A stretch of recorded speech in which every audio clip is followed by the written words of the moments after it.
This is the reason why our parents are very strict to us until we get certain age.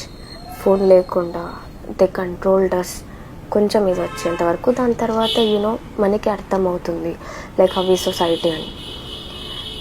పొద్దున్న ఒక news చూసిన, 16 years maybe inter, వాళ్ళ అమ్మని చంపిందంట.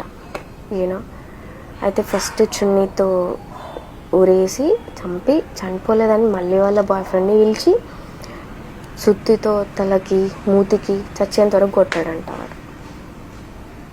16 years. ఇట్లుంది వాళ్ళ mind set. ఒక మనిషిని చంపేంతలా ఉంది.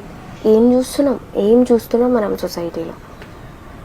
వైఫ్ హస్బెండ్ని వేరే వాడి కోసం చంపింది, హస్బెండ్ వైఫ్ని మ్యారిటల్ అఫైర్ కోసం, ఒక ఫాదర్ కూతుర్ని ఎందుకు మాక్ టెస్ట్లో మంచిగా మార్క్స్ రాలేదని చంపాడు కొట్టి. కూతురు తల్లిని ఇట్లాంటి చెప్పి ఆడి కోసం ఏమవుతుంది? This is the reason why నా జనరేషన్ వాళ్ళు పిల్లల్ని కనట్లేదు. ఇలాంటి సొసైటీలు వాళ్ళు పెరిగితే ఇట్లా తయారవుతారని. Please be careful.